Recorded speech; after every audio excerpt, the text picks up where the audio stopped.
अस्सलामु अलैकुम वरहमतुल्लाहि वबरकातुहू। इन्नल हम्दुलिल्लाह नहमदुहु व नस्तईनुहु व नस्तगफिर व नऊज़ु बिल्लाहि मिन शुरूरि अनफुसिना व मिन सय्यिआति अमालिना। मन यहदिहिल्लाहु फला मुज़िल्ल लहु व मन युज़लिल फला हादिय लहु व अशहदु अल्ला इलाहा इल्लल्लाहु वहदहु ला शरीका लहु व अशहदु अन्न मुहम्मदन अब्दुहु व रसूलुहु अम्मा बाद फ़इन्न खैरल हदीसी किताबुल्लाह व खैरल हदी हदी मुहम्मदिन सल्लल्लाहु अलैहि वसल्लम व शर्रुल उमूरि मुहदसातुहा व कुल्लु मुहदसतिन बिदा व कुल्लु बिदअतिन ज़लाला व कुल्लु ज़लालतिन फिन्नार। रब्बि इश्रह ली सदरी व यस्सिर ली अमरी वहलुल उक़दतम मिन लिसानी यफ़क़हू क़ौली। रब्बि ज़िदनी इल्मा सुब्हानका ला इल्मा लना इल्ला मा अल्लमतना इन्नका अंतल अलीमुल हकीम। तमाम किस्म की तारीफ़ात अल्लाह वहदहु ला शरीक ले लायक और ज़िबा है, और बेहिसाब लातादाद दुरूद व सलाम हो सस्ते अक़दस व मुक़द्दस पर कि जिनका नाम नामी इसमें गिरामी मोहम्मद अकरम सल्लल्लाहु अलैहि वसल्लम है। वो ज़ात मुक़द्दसा मुबारक मुतहरा कि अल्लाह सुब्हानहु व तआला ने जिन्हें रहमतुल लिल आलमीन बना करके इस दुनिया में भेजा, और अल्लाह ताला ने जिनके ज़रिए पूरी कायनात की हिदायत और रहनुमाई का बंदोबस्त अता फरमाया। अल्लाहुम्मा सल्लि अला मोहम्मद व अला आलि मोहम्मद कमा सल्लैता अला इब्राहीम व अला आलि इब्राहीम इन्नका हमीदुम मजीद। अल्लाहुम्मा बारिक अला मोहम्मद व अला आलि मोहम्मद कमा बारकता अला इब्राहीम व अला आलि इब्राहीम इन्नका हमीदुम मजीद। नाज़रीन, आज के इस एपिसोड में हम फिर से आपका खैर मकदम करते हैं और अपनी series Islam science and Muslim scientist, जो हमारी सीरीज़ चल रही है अल्हम्दुलिल्लाह, उसकी नशिस्त को आगे बढ़ाते हुए हम आज उस पर मज़ीद कुछ गुफ्तगू करेंगे इंशाअल्लाह। जैसा कि आप जानते हैं कि लास्ट एपिसोड में, पिछले एपिसोड में हम लोगों ने चंद बातें की थी ख़ुद के क्रिएशन के ताल्लुक़ से, यानी इंसान किस तरीके से वजूद में आया और किस तरीके से इंसान की बाज़ चीज़ें वजूद में आईं। जिस तरह से हमने देखा कि चंद साइंटिस्ट के हमने एक्सपेरिमेंट्स और रिसर्च मैंने आपको बताए थे, जिनमें से फ्रैंक गेलियन थे, और उसके बाद फिर हमने देखा था एक गोल्डन रेशियो फाई, जिसको हम कहते हैं B/A = 1.6180, जो कि एक साइंटिस्ट का 25 साल का रिसर्च था, वो भी हमने देखा था। देन हमने देखा कि किस तरीके से अल्लाह सुब्हानहु व तआला ने हमें कई नेमतों से नवाजा है। जैसे हमारे हाथ को अल्लाह ताला ने सही सलामत बनाए, उसमें हमने मिसाल देखा था एक ट्री हैंडमैन की, उसकी तस्वीरें भी हमने देखी थी कि उसका हाथ जो है वो बिल्कुल पेड़ जैसा, दरख्त जैसा बन गया था, और मज़ीद चीज़ें हमने देखी थी। अल्लाह ताला फरमाते हैं सूरह निसा में, सूरह नंबर 4 की आयत नंबर 119 में, कि शैतान ने कहा कि मैं इन लोगों को, यानी आदम अलैहिस्सलाम के बेटों को, इब्ने आदम को, मैं लोगों को बहकाऊंगा, इसलिए कि वो अपनी तख्लीक को बदल दे। अपनी तख्लीक में जिस तरीके से अल्लाह सुब्हानहु व तआला ने इनको बनाया है, उस तख्लीक में वो बनावट लाएं। शैतान कहता है कि मैं उनको बहकाऊंगा। और लिहाजा हम देखते हैं कि आज कितने ऐसे लोग हैं, कितनी औरतें हैं, कितने मर्द हैं जो अपनी तख्लीक बनावट को चेंज करते हैं। आज आईब्रोज बनाना एक फ़ैशन है, लोग आईब्रोज बनाते हैं, टीथ स्पेसिंग, टीथ गैपिंग कराते हैं, दांतों में खला कराते हैं खूबसूरत दिखने के लिए, और पता नहीं अल्लाह आलम क्या क्या चीज़ें लोग कराते हैं, टैटूज़ बनवाते हैं, एटसेट्रा एटसेट्रा। अल्लाह ताला फरमाते कुरान मजीद में सूरह 3 में, सूरह नंबर 95 की आयत नंबर 5 में, लक़द खलक़नल इंसाना फ़ी अहसनी तक़वीम, कि हमने इंसान को सबसे खूबसूरत शक्ल व सूरत में अल्हम्दुलिल्लाह अल्लाह ताला ने पैदा किया। अल्लाह ताला फरमाते हैं, लिहाजा कि अल्लाह ताला ने जो हमें शक्ल व सूरत दी है, जो जिस्म दिया है, ये सबसे बेहतरीन फॉर्म में अल्लाह ताला ने हमें दिया है, लिहाजा हमें इसे बदलना नहीं चाहिए। अल्लाह के नबी सल्लल्लाहु अलैहि वसल्लम फरमाते हैं कि ऐसी औरतों पर आपने लानत फरमाई जो औरतें आईब्रोज बनाती हैं। आज हमारे ये माशरे में, हमारे घरों में ये बिल्कुल आम है कि औरतें जो है आईब्रोज बनाती हैं, अपने आईब्रोज के बालों को प्लक करवाती हैं, तोड़वाती हैं, जो कि बिल्कुल जायज़ व दुरुस्त नहीं है। लिहाजा हमें इसे परहेज़ करना चाहिए, क्योंकि ये तख्लीक को बिगाड़ने में। और शैतान ने कहा था, जैसा कि मैंने आपको आयत करीमा बतलाई सूरह निसा की आयत नंबर 119, कि शैतान ने कहा कि मैं उनको बहकाऊंगा और उनकी तख्लीक में चेंजेस लाऊंगा। हम बात कर रहे थे वुल्फ मैन की, साइंस की टर्मिनोलॉजी में। दुनिया में कई ऐसे लोग हैं, कुछ लोग ऐसे पाए जाते हैं जिनके सारे बॉडी पार्ट्स आज़ाद व सलामत हैं, लेकिन उनके चेहरे पर, पूरे चेहरे पर, यानी पेशानी पर, फोरहेड पर, उनके गाल पर, उनके नाक पर बाल होती है। जो तस्वीर आप स्क्रीन पे देख सकते हैं, आप इसको देखिए, इस आदमी को, ये आदमी के पूरे आज़ा सही है, सिर्फ प्रॉब्लम क्या हुआ है, इसके बाल कुछ हद से ज़्यादा बढ़ गए। आप सोचिए कैसा दिख रहा है ये आदमी, और आप अपने चेहरे को देखिए और शुक्र करिए कि अल्लाह सुब्हानहु व तआला ने हमको और आपको कितना खूबसूरत बनाया है। ज़रा गौर व फिक्र करिए, इस आदमी को डेली, हर दूसरे या तीसरे दिन पर पूरे चेहरे के बाल को, नाक, आँख, कान, फोरहेड, इन सब पर उसके बाल है, उसको पूरा उसको शेव करना पड़ता है। और वो हर दूसरे या तीसरे दिन इन बालों को निकालता है। क्यों? वो घर से बाहर भी नहीं जा सकता है। क्यों? शर्म लगेगी उसे। अल्लाह ना करे अगर अल्लाह ताला किसी को ऐसा बना देता तो शर्म और हया से इंसान घर में बैठा रहता। अब सोचने की बात है, अल्लाह ताला ने इंसान को एक खूबसूरत सा दाढ़ी दिया है, खूबसूरत मर्दों को अल्लाह ताला ने दाढ़ी दी है। कितने लोग ऐसे हैं जो इस दाढ़ी को शेव करते हैं। आप सोचिए, अल्लाह सुब्हान व तआला ने आपके चेहरे पर उस तरीके से बाल नहीं दिए जैसे उस इंसान को दिए। वो तो बेचारा इस नेमत से महरूम है, लेकिन हम तो इस नेमत से महरूम नहीं है। लिहाजा हम क्यों शेव करते हैं? हम इसलिए शेव करते हैं सो दैट हम खूबसूरत दिखे। लेकिन अजीब बात है, आज की जो रिसर्च है वो ये बता रही है कि एक आदमी दाढ़ी में ज़्यादा खूबसूरत लगता है बिलमुकाबले एक ऐसे आदमी के जो दाढ़ी नहीं रखता। ये आज की रिसर्च बतला रही है। खैर, रिसर्च हमें बतलाए या ना बताए दैट इज़ सेकेंडरी, हमारे लिए वो माने नहीं रखता है। हमारे माने रखते हैं कि अल्लाह के नबी सल्लल्लाहु अलैहि वसल्लम की ये सुन्नत है, लिहाजा हमको ये रखना चाहिए। आप देखिए, यूसुफ अलैहिस्सलातु वस्सलाम कितने खूबसूरत होंगे, अल्हम्दुलिल्लाह। कितने खूबसूरत थे कि सूरह यूसुफ सूरह नंबर 12 में उनका आप वाक़या पढ़ेंगे तो जो मिस्र की मलिका थी वो उन पर फिदा हो गई थी, और जिसकी वजह से यूसुफ अलैहिस्सलाम पे इल्ज़ाम भी लगा और यूसुफ अलैहिस्सलाम को जेल में भी डाला गया। ये वाक़या बताने से मेरा मकसद क्या है? तो पूरे मिस्र में इस बात की चर्चा हो गई कि मिस्र की जो मलिका है, यूसुफ अलैहिस्सलाम एक गुलाम थे। यूसुफ अलैहिस्सलाम पर मिस्र की मलिका फिदा हो गई कि पूरे मिस्र में चर्चा हो गया।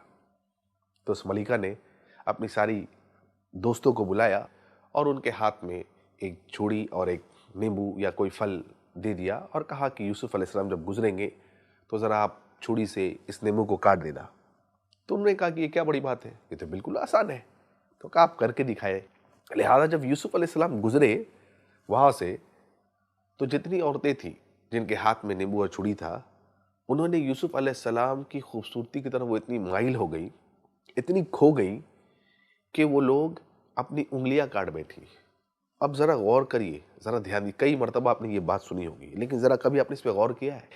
उंगलियां काट बैठी। इंसान को अगर हल्का सा ब्लेड से कट हो जाता है तो इंसान बिल्कुल छनछना उठता है, परेशान और हैरान हो जाता है। आप सोचिए, पूरी उंगली कट जाए, यानी कि इसका मतलब यह है कि दर्द का एहसास भी नहीं हुआ होगा लोग उस वक्त, जिस वक्त उनकी उंगली कट रही होगी। तो क्यों? क्योंकि वो यूसुफ अलैहिस्सलातु वस्सलाम की खूबसूरती में बिल्कुल डूब चुकी थी। अल्लाहु अकबर। सवाल ये है कि क्या यूसुफ अलैहिस्सलाम को दाढ़ी थी कि नहीं थी?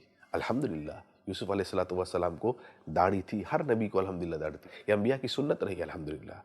कभी भी आपने नहीं सुना होगा कि कोई ऐसा आदमी है जिसको दाढ़ी नहीं है और उसको कोई लड़की या किसी औरत ने देख करके अपने नाखून को भी काट लिया होगा। कभी आपने नहीं सुना होगा, बल्कि ये सुना है, ये हमें कुरान मजीद से ही पता चलता है कि उन औरतों ने जब यूसुफ अलैहिस्सलाम को देखा तो अपनी उंगली काट बैठी। क्यों? उनको दाढ़ी थी अल्हम्दुलिल्लाह। तो हमको चाहिए, सुन्नत को हमको फॉलो करना चाहिए और दाढ़ी को हमको शेव नहीं करना चाहिए, क्योंकि हमको इस नेमत पे गौर व फिक्र करना चाहिए कि अगर अल्लाह ताला हमको उस आदमी जैसा बना देता जिसको साइंस के टर्मिनोलॉजी में आज वुल्फ मैन लोग कहते हैं, पूरे चेहरे पर बाल है, तब क्या होता? ज़रा सोचने की बात है। तो इस पर ज़रा गौर व फिक्र करें और नबी सल्लल्लाहु अलैहि वसल्लम की सुन्नत को हमें फॉलो करने की अल्लाह ताला तौफीक अता फरमाए। और ज़रा ये भी बात हम जानते चले कि आज की तहकीकी साइंस ये कह रही है कि हमारे बॉडी में 360 जॉइंट्स होते हैं, 360 जोड़े होते हैं।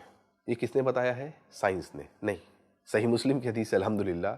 1400 साल पहले अल्लाह के नबी ने हमें बतला दिया था कि हमारे बॉडी में 360 जोड़े हैं, जॉइंट्स है, 360 जॉइंट्स इन अवर बॉडी, और हर जॉइंट पर सदका हर दिन लायक है। लिहाजा सुभान अल्लाह, अल्हम्दुलिल्लाह, ला इलाहा इल्लल्लाह, अल्लाहु अकबर, ये जिक्र पढ़ना भी क्या है? सदका है। क्या हम इन बॉडी के जो जॉइंट्स है इसका सदका अदा करते हैं कि नहीं करते हैं? अगर नहीं करते हैं तो हमको डेली करना चाहिए इसको। लेकिन साइंस क्या कहती है इसके ताल्लुक से? साइंस कहती है कि देयर आर हाई पॉसिबिलिटीज है कि पूरे बॉडी के 360 जोड़ों में दर्द हो सकता है। एब्सोल्युटली यस, ये बात को साइंस आज मानती है कि पूरे 360 बॉडी के जॉइंट्स में एक साथ दर्द हो सकता है। आपने कभी सोचा है कि आप सुबह सुबह उठे और 360 जोड़ों में आपके बॉडी में दर्द हो जाए तो जिंदगी कितनी बेहाल हो जाएगी? क्या आपने कभी इस पे गौर व फिक्र किया है? किसके हुक्म से ये 360 जोड़ों में दर्द नहीं हो रहा है? जरा सोचिए, किसी को पैर के घुटनों में दर्द हो जाता है, घुटने के जॉइंट्स में प्रॉब्लम हो जाती है, उसका उठना बैठना बेहाल हो जाता है। क्या अल्लाह सुब्हान व तआला की इस नेमत पर जो अल्लाह ने हमको दी है, क्या हमने गौर फिक्र किया है? क्या हमने अल्लाह का शुक्र अदा किया है? क्या हम इस बारे में सोचते भी हैं? इस बात को सोचने की ज़रूरत है। हाँ, अगर हम अपने ब्लड वेसल्स को देखेंगे जो हमारे बॉडी के अंदर है, अब जानते हैं ये कितने लंबे हैं ये ब्लड वेसल्स? ये ब्लड वेसल्स जो हमारे बॉडी के अंदर है, ये लगभग लगभग 60,000 माइल्स लंबे हैं। अल्लाहु अकबर, 60,000 माइल्स ये ब्लड वेसल्स जो हमारे बॉडी के अंदर है ये लंबे हैं। लिहाजा अगर इन ब्लड वेसल्स यानी जो खून की नलियां हैं, अगर इनके नेटवर्क को हम सीधा करें, पूरा एक स्ट्रेच आउट करें सीधा, तो लगभग ये 60,000 माइल्स यानी लगभग 1 किलोमीटर तक जाती है। अल्लाहु अकबर, इतनी लंबी अल्लाह ताला ने हमारे जिस्म के अंदर ही ब्लड वेसल्स की नलियां रखी हैं। आपने कभी सोचा है, हम उठते भी हैं, बैठते भी हैं, सोते भी हैं, हम जंप भी करते हैं, कभी ये जो नेटवर्क है, कभी ये जो नलियां है, ये एक दूसरे के ऊपर ओवरलैप नहीं करती है।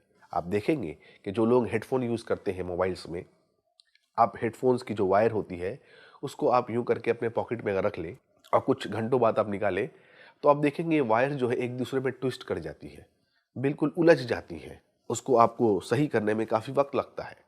कुछ ग्रुप ऑफ तार आप ले लें, छोटे छोटे तार ले लें, उसको एक जगह आप रख दें, कुछ देर बाद आप देखेंगे ऑटोमेटिक जब उसको निकालेंगे कुछ दिनों बाद, तो बिल्कुल वो उलझी हुई होती थी। क्या ये अल्लाह का एहसान नहीं है कि 60,000 माइल्स लंबे हमारे बॉडी में ब्लड वेसल्स हैं? आप जानते हैं आज की साइंस कहती है कि अर्थ, इस ज़मीन का जो सरकमफ्रेंस है जिस पे हम और आप आज रह रहे हैं, इस अर्थ का सरकमफ्रेंस 24,873.6 माइल्स है। इस अर्थ का सरकमफ्रेंस, इसका मतलब जितने लंबे हमारे बॉडी वेसल्स है उसका 2.5 टाइम्स हमारा अर्थ का सरकमफ्रेंस कम है। यानी अगर कोई 2.5 टाइम्स यानी 2.5 बार चक्कर लगा लेगा, उतने लंबे हमारे बॉडी वेसल्स हमारे ब्लड के अंदर है। अल्हम्दुलिल्लाह, अल्हम्दुलिल्लाह सुम्मा अल्हम्दुलिल्लाह। लेकिन अजीब बात है, एक छोटा सा हेडफोन पॉकेट में कुछ देर आप रख करके निकालें, वो ट्विस्ट एंड टर्न हो जाता है। लेकिन इतने लंबे बॉडी वेसल्स, हम सोते हैं, पढ़ते हैं, लेटते हैं, उठते हैं, जंप करते हैं, लेकिन कभी भी ये एक दूसरे पर ओवरलैप नहीं कर रहे हैं, कभी भी इनमें ट्विस्ट नहीं आ रहा है, कभी भी एक दूसरे में उलझ नहीं रहे। अगर उलझ जाएंगे ब्लड का फ्लो रुक जाएगा, और अगर ब्लड का फ्लो रुक जाएगा हमको फालिज मार सकता है, हम मर भी सकते हैं। किसका एहसान है ये? किसने ऐसा सिस्टम हमारे बॉडी के अंदर बनाया है? किसने इस सिस्टम को रखा है हमारे बॉडी के अंदर कि 60,000 माइल्स लंबे ब्लड वेसल्स ये कभी भी एक दूसरे पर ओवरलैप नहीं कर रहे, कभी भी एक दूसरे से उलझ नहीं पा रहे। अल्हम्दुलिल्लाह, ये बिल्कुल एक सही प्रॉपर तरीके से फंक्शन कर रहे हैं। सुभान अल्लाह, ये कौन कर सकता है? ये सिर्फ और सिर्फ अल्लाह सुब्हान व तआला ही कर सकते हैं। आप कभी अपने ब्रेन पे गौर करें, अपने दिमाग पर, तो साइंस कहती है कि अगर ब्रेन को अगर हम खोलें, इस दिमाग को अगर खोलें और इस दिमाग के अंदर जो नसें हैं, जो नर्व्स हैं, उसको अगर हम निकालें, तो जो माहिरीन हैं, जो न्यूरोलॉजिस्ट होते हैं, वो कहते हैं कि अगर ब्रेन के हर एक नस को अलग अलग किया जाए, एवरी नस को अलग अलग किया जाए और अलग अलग करके अगर उसको जोड़ा जाए, तो साइंस कहती है कि ये सिर्फ एक इंसान के नस जो है ये लगभग लगभग 1000 किलोमीटर तक फैल जाएंगे। अल्लाहु अकबर, सिर्फ एक इंसान का नस, एक इंसान का नस ब्रेन के अगर उसको सही किया जाए, सिंगल सिंगल करके जोड़ा जाए, तो 1000 किलोमीटर तक वो चले जाते हैं। कभी आपने सोचा है अगर एक नस में भी, एक नस में भी, एक नर्व में अगर कभी भी प्रॉब्लम हो जाए, तो इंसान जो आज अपने घर में बैठा रहता है और अच्छे अच्छे काम करता है, वही इंसान नाली के कूड़े के बैठ के पास करके खाना खाता होगा। क्यों? लोग कहते हैं ये पागल हो गया है। क्यों? कहते हैं इसका दिमागी संतुलन बिगड़ गया है। हुआ क्या है? उसके नर्व्स में प्रॉब्लम है कुछ। कभी आप अल्लाह सुब्हान व तआला का शुक्र किया है इन नसों के ताल्लुक से कि अल्लाह सुब्हान व तआला ने हमें ब्रेन में इतनी नसें रखी हैं? अल्हम्दुलिल्लाह।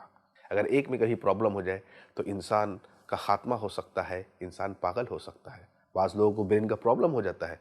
ब्रेन का प्रॉब्लम होता है तो क्या होता है हम सबको जानते हैं। और एक अजीब बात, एक अजीब मैकेनिज्म जो हमारे ब्रेन में अल्लाह सुब्हान व तआला ने दी है, वो क्या दी है कि जितनी नसें हैं बॉडी की, जो भी पार्ट्स हैं, ये सब जाके ब्रेन से कनेक्ट होती हैं। चाहे वो हमारी हियरिंग सेंस हो, चाहे वो हमारी देखने की ये हो। और अजीब बात, एक साइंस आज हमें ये बतलाती है कि जब भी हम किसी चीज़ को देखते हैं, रेटिना पर जो इमेज बनती है वो उल्टी बनती है, यानी वो इन्वर्टेड दिखता है। ये एक अजीब फिनोमेना है जो हमारे साथ होता है। हमारे आंखों के अंदर होता है, इमेजिन करिए। यानी दैट मीन्स साइंस कहती है कि जिस चीज़ को भी हम देखते हैं, चाहे वो इंसान हो, एनीथिंग, वो उसकी इमेज बन रही है रेटिना पर। लेकिन क्या वो चीज़ हमको उल्टी दिखती है? बिल्कुल भी नहीं, वो चीज़ हमको सीधी दिख रही है। अगर आप इमेजिन करिए, अगर इंसान उल्टा दिखता, यानी इंसान का सर नीचे और पैर ऊपर, आसमान नीचे दिखता और ज़मीन ऊपर, तो ज़िंदगी कैसी बेहाल हो जाती है। ज़रा सोचने की बात है, ज़िंदगी कैसी होती। लेकिन रेटिना पर जब इमेज इन्वर्टेड बन रहा है, उल्टा बन रहा है, तो हमको फिर चीज़ें दिखती है कैसे हैं? सीधा, सही कैसे दिखती है हमें चीज़ें? तो दरअसल साइंस कहती है कि जो रेटिना से जो नस, जो नर्व है, जो हमारे ब्रेन के पार्ट में जा रही है, देखने के वाले हिस्से में, जो ब्रेन के पीछे होता है दिमाग के, उस पर वो जो जाती है ब्रेन के छोटे से उस हिस्से में जहाँ पर देखने का पार्ट है। अब सोचिए, आँख का रेटिना अंदर है और रेटिना से ब्रेन की दूरी, जिसे हम देखते हैं, जो सेक्शन है ब्रेन में, कितना दूर होगा? बहुत करीब है। अब with in fraction of seconds में ब्रेन इमेज को इन्वर्ट कर देता है और हमको चीजें सीधी दिखती है। अल्हम्दुलिल्लाह, सुम्मा अल्हम्दुलिल्लाह।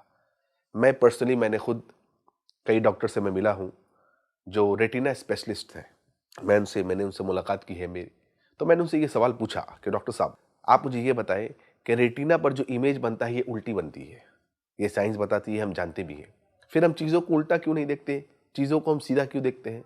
हाउ कम कि हम चीज़ों को सीधा देख रहे हैं? How is it possible? ये कैसे पॉसिबल है डॉक्टर साहब कि रेटिना से जो ब्रेन पे नस गई है वो with in fraction of seconds में उस इमेज को सीधा कर देती है? आप जानते हैं, जो माहिरीन है, रेटिना के स्पेशलिस्ट हैं, आँख के भी कई हिस्से होते हैं, उसमें डॉक्टर जिंदगी लगाते हैं, 20 साल 25 साल लगाते हैं, तब जाकर के वो एक हिस्से के स्पेशलिस्ट बनते हैं।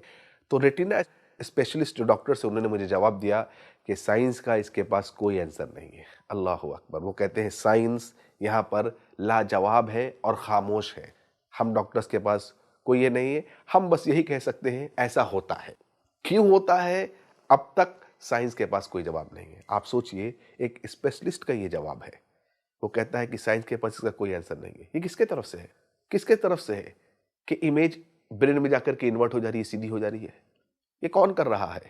ये अल्लाह सुब्हान व तआला ही कर सकते हैं।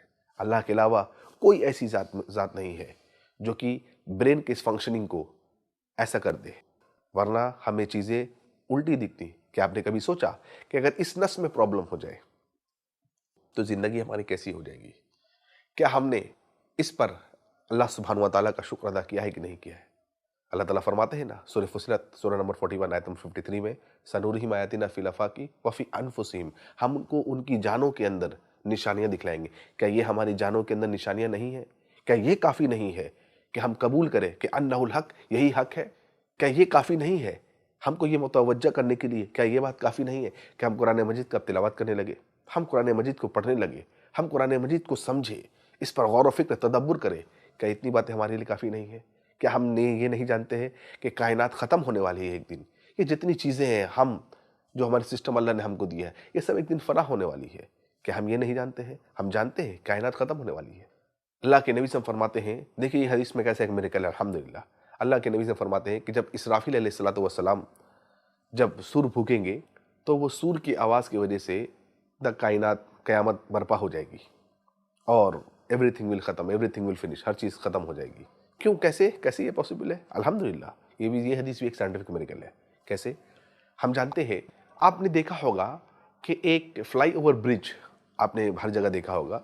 कभी भी उस फ्लाईओवर ब्रिज पर आप नहीं देखेंगे कि बहुत सारे जो सोल्जर्स होते हैं वो मार्च पास्ट करते हैं एक साथ। यानी सोल्जर्स आप देखेंगे इंडिपेंडेंस डे में या रिपब्लिक डे में, किस तरीके से जो सोल्जर्स होते हैं हमारे, जो हमारे आर्मी मैन होते हैं अल्हम्दुलिल्लाह, और स्कूल में ही बच्चे अल्हम्दुलिल्लाह करते हैं परेड वगैरह, तो वो लेफ्ट राइट एक साथ करते हैं। यानी कई सारे लोग होते हैं, कई सारे बच्चे होते हैं, वो एक साथ अपने पैर को उठाते हैं और एक साथ रखते हैं, लेफ्ट राइट वो करते रहते हैं।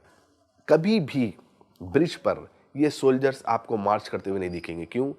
क्योंकि द मोमेंट अगर कभी भी कोई परेड ब्रिज पर हो और सोल्जर्स जो है ये मार्च पास्ट करे, यानी लेफ्ट राइट ये करते रहे, तो क्या होगा कि एक वक्त ऐसा आ जाएगा उनके मार्च परेड में कि उनकी फ्रीक्वेंसी वो जो जनरेट कर रहे हैं लेफ्ट राइट करने से जो फ्रीक्वेंसी जनरेट हो रही है, और फ्रीक्वेंसी होता है, frequency is inversely proportional to time, frequency is equals to 1/t। ये फिजिक्स के जो स्टूडेंट हैं वो बहुत ही आसानी से जानते हैं।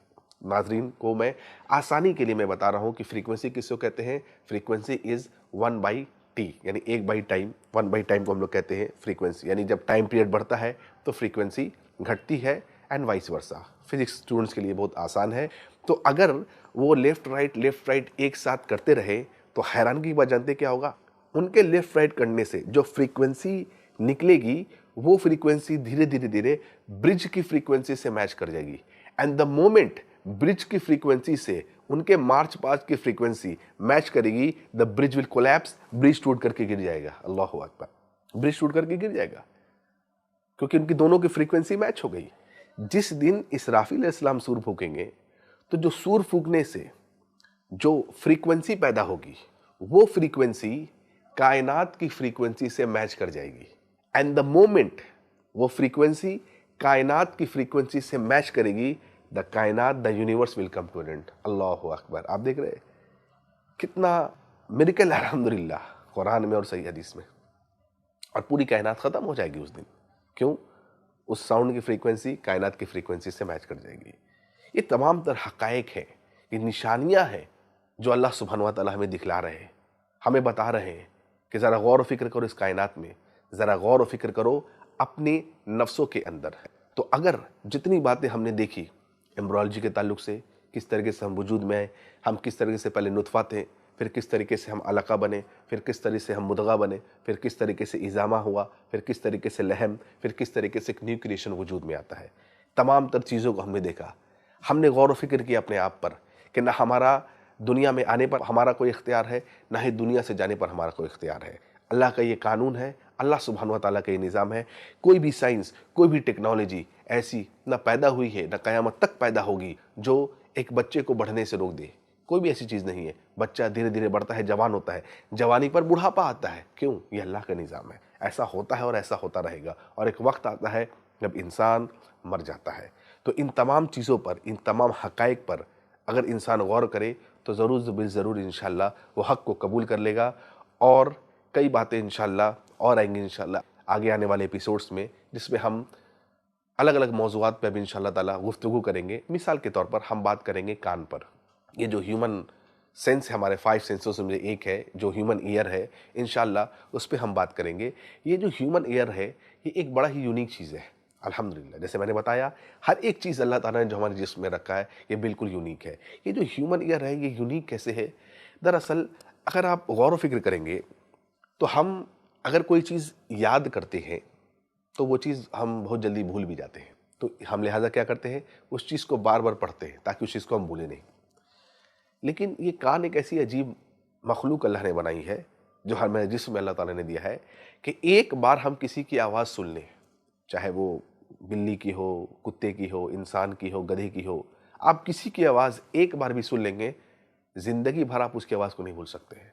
आपने कभी इस बात पे गौर किया है? बचपन से ही आपने बिल्ली की आवाज़ सुनी होगी और वो आपके दिमाग में ऑटोमेटिकली जाकर फीड हो जाता है। आप लाख भी कोशिश कर लेंगे, आप उस आवाज़ को अपने दिमाग से नहीं निकाल सकते हैं। द मोमेंट जब तक आप जिंदा रहेंगे, जब वो बिल्ली आवाज़ निकालेगी, आप फ़ौरन पहचान जाएंगे कि बिल्ली की आवाज़ है। नाज़रीन, हमारे इस प्रोग्राम का वक्त ख़त्म हो चला। इंशाअल्लाह हम मज़ीद अगले एपिसोड में हम गुफ्तगू करेंगे इंशाअल्लाह। तो देखते रहिए हमारा programme Islam, science and Muslim scientist. तब तक के लिए हम आपसे इजाज़त चाहते हैं। वाखिर दावाना अनिल हम्दुलिल्लाहि रब्बिल आलमीन। वस्सलामु अलैकुम व रहमतुल्लाहि व बरकातहू।